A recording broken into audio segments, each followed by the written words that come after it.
बिल्कुल इस वक्त झंग से निकलने वाला पानी तिरिमू हेड की जानिब गामजन है और यहाँ पर अभी पानी पीक पर नहीं पहुँचा। अभी ये सारा का सारा पानी झंग शहर के हिफाजती बंद और बक्कर रोड के बंद के साथ मौजूद है, जहाँ पर ये 3 से 4 जगहों पर ब्रीचेस भी इसने डाले, दरारें डाली, क्रैक्स डाले और महकमा इरिगेशन, म्यूनसिपल कमेटी और मुतलका डिपार्टमेंट की जानिब से इसको फौरी तौर पर फिल करते हुए जो शहरी इलाके हैं और जो बक्कर रोड के हैं, कोट खैरा के कुछ इलाके हैं, उनको महफूज बनाया गया। लेकिन अभी भी ख़तरा ये टला नहीं है। अभी भी ये पानी जो है वो तिरिमू हेड से पीछे है, शहर की जानिब है और इस रेले की जो तवालत है, जो तवील है, वो तकरीबन 30 किलोमीटर के लगभग है। अभी इसका हेड तिरिमू हेड से गुज़र रहा है और आने वाले चंद घंटों के बाद तिरिमू हेड के ऊपर मज़ीद तुग़यानी आने वाली है। मैं अरबाब से ये कहूँगा कि अरबाब जो है वो सबसे पहले पानी की सूरत हाल दिखाते हैं हमें। बहुत ही तवील ये हेड है और पानी इस वक्त आप ये देख रहे हैं किस कदर ज़ोर शोर से उस जगह से हम दिखा पा रहे हैं जहां पर इसका प्रेशर जो है और दबाव बहुत कम है और हद्दे निगाह में इस वक्त पानी ही पानी दिखाई दे रहा है। जहां तक नज़र जाती है वहां हमें इस वक्त पानी नज़र आ रहा है और ये पानी इस वक्त शोरकोट और अहमदपुर सयाल की जानिब गामजन है और हर लम्हे इस पानी की शिद्दत में इजाफा दिखाई दे रहा है। इसकी मिकदार बढ़ती जा रही है, इसकी सतह जो है वो हर लम्हे बुलंद होती जा रही है। ये एक तारीख़ी बैराज है, हेड वर्क्स भी कहा जाता है इसे, जहाँ पर पहले से मौजूद 37 बड़े दर्रे हैं। उसके बाद इसको एक्सटेंड करके 6 दर्रे इसमें मज़ीद ऐड किए गए और अब इनमें जो है वो लगभग 13 दर्रे मज़ीद ऐड किए गए हैं, जिसका मतलब ये है कि इसके मजमूई तौर पर इस वक्त दर्रे जो हैं वो 56 के करीब हैं। इसकी पहले जो कैपेसिटी थी वो 6,75,000 क्यूसेक बताई जाती है, लेकिन इसके 13 दर्रे ऐड होने के बाद इसकी मजमूई जो कैपेसिटी है वो 8,75,000 क्यूसेक से भी ज़्यादा बताई जाती है। लेकिन इंजीनियर्स की जानिब से इसको सेफ रखते हुए तवक्को की जा रही थी कि 8 लाख तक का अगर रेला आता है तो यहाँ से तिरिमू बैराज से इसको गुजारा जाएगा। आप इस वक्त जो तमाम तर इंफ्रास्ट्रक्चर इस वक्त देख रहे हैं ये तिरिमू बैराज का है और इस वक्त यहाँ पर जो रीडिंग ली जा रही है, जो गेज नोट की गई है वो 4,45,000 की है और आने वाले चंद लम्हों के बाद जो है वो पानी की मज़ीद सतह इन इलाकों के अंदर बुलंद होगी। मैं अरबाब से एक बार फिर कहूँगा कि पानी की तरफ दिखाएं और देखें कि इस वक्त पानी की सतह जो है वो तेज़ी से बुलंद हो रही है और आने वाले चंद घंटे और अगर आप ये कह लें कि आज की रात इस तिरिमू बैराज के हवाले से खासी अहम हो सकती है। और जिस तरफ मेरा कैमरा इस वक्त अकब में, उसके अकब में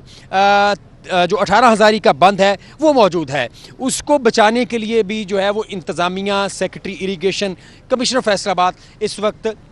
झंग में मौजूद हैं और ना सिर्फ जो स्काडा सिस्टम है उसके तहत इसकी गेजेस को मॉनिटर किया जा रहा है, बल्कि इस बात को यकीनी बनाया जा रहा है कि आने वाला तमाम पानी उसके अखराज को यकीनी बनाया जाए। जो इस वक्त स्काडा सिस्टम से ली गई गेज है उसके मुताबिक 4,45,600 क्यूसिक से ज़ायद का रेला इस वक्त गुजर रहा है और इसका 100% डिस्चार्ज करते हुए 4,45,600 क्यूसिक जो है उसको छोड़ा भी जा रहा है। लेकिन इस बंद के अंदर अभी बहुत सारी गुंजाइश मौजूद है। बड़ा रेला जो इस वक्त झंग के करीब मौजूद है उसको यहाँ से बाआसानी गुजारा जा सकेगा। ताहम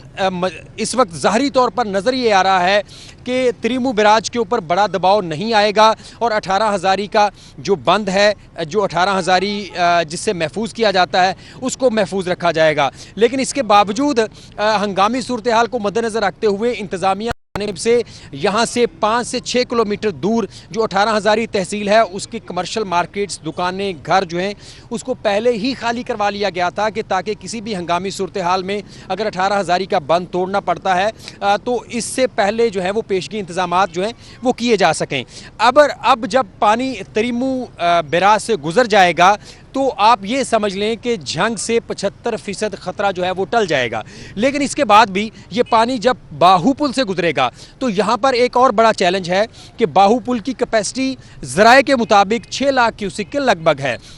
अगर 6 लाख से बड़ा रेला तिरिमू बैराज से गुजरेगा, जो कि तवक्को की जा रही है कि आज रात गुजरेगा, तो बाहू पुल को नुकसान पहुँच सकता है। जिस सूरत हाल को मद्देनज़र रखते हुए हुकूमत की जानिब से ये फैसला किया गया था कि बाहू पुल के दोनों जानिब 2 बड़े ब्रिजेस डाल के पानी का जो इखराज है उसको यकीनी बनाया जाएगा। अभी तक एक जानिब जो है वो ब्रिज डाला गया है, जिसका सबसे ज़्यादा नुकसान अहमदपुर सयाल की तहसील को हो सकता है। ताहम इस वक्त तक शोरकोट की तहसील जो है वो इस सूरत हाल से महफूज दिखाई देती है। अहमदपुर सयाल के मकीनों का ये भी कहना है कि इम्तियाजी सलूक रवा रखा गया है, लेकिन सबसे अहम बात यह है कि जो अहम तनसीबात हैं, जो बड़े शहर हैं, उनको बचाने के लिए इंतज़ामिया और इदारे इस वक्त मुतहरक दिखाई दे रहे हैं। इसके साथ साथ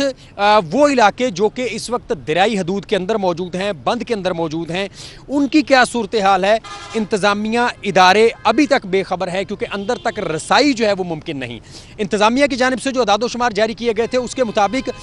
411 मौज़ाजात जो हैं वो मुतासिर हैं और उनके अंदर लगभग 5 लाख से ज़ायद एकड़ अराजी जो है वो इस वक्त ज़ेरे आब है और उसके ऊपर 3 लाख से ज़ायद एकड़ के ऊपर मुख्तलिफ फसलें काश्त हैं जो कि इस वक्त पानी में डूबी हुई हैं। अगर पानी 5 से 6 दिन भी इन इलाकों के अंदर क़याम करता है तो इन फसलों का बाकी बचना मुमकिन दिखाई नहीं देता हमें। अगर इनमें से फसलें कुछ बचेंगी तो उसमें कमाद की फसल है या जुज़वी तौर पर चरी की फसल है जो इस सैलाबी सूरत हाल के बाद भी बच सकेगी। ताहम इस वक्त इंतज़ामिया के लिए चैलेंज है कि ज़्यादा से ज़्यादा पानी स्मूथ तरीके से इस बैराज से जो है वो गुजारा जा सके ताकि पिछली आबादियाँ जो हैं उनको ज़्यादा नुकसान होने से बचाया जा सके। लेकिन वो आबादियाँ जो कि दुआबों के ऊपर मौजूद थीं, वो आबादियाँ जो नशेबी इलाकों के अंदर मौजूद थीं, उनकी बचत जो है फिर भी खासी मुश्किल हमें दिखाई दे रही है। अगर ये पानी त्रिमू बैराज से आगे जाता है तो अहमदपुर सयाल की तहसीलें जो हैं, इसमें गढ़ महाराजा के इलाके हैं, वो भी बुरी तरह मुतासर होते हुए दिखाई दे रहे हैं। ताहम इस वक्त ज़रूरत इस अमर की है कि इदारे जो हैं वो मुसम्मम इरादे के साथ रेस्क्यू ऑपरेशन जारी रखते हुए जो भी अंदर लोग फंसे हुए हैं उन्हें अभी भी निकालें।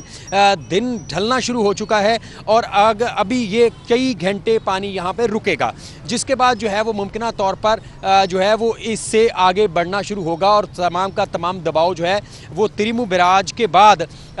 आगे बाहू पुल पे जाएगा। लेकिन इस सारे मरहले को अभी 24 घंटे लगेंगे। अगर पानी का ज़्यादा दबाव जो है वो निकल भी जाता है तो झंग तहसील जो है वो पानी में मुसलसल डूबी रहेगी। अंदेशा इस बात का है कि झंग तहसील के जो 200 से ज़ायद मौजाजात हैं, इनमें ज़िंदगी बहाल करने के लिए लगभग 1.5 से 2 महीने जो हैं वो दरकार होंगे। इंतज़ामिया ने सूरत हाल को मद्देनज़र रखते हुए 250 के लगभग स्कूलों में जो है वो 5 सितंबर तक 7 रोज़ के लिए उसको बंद कर रखा है। जी।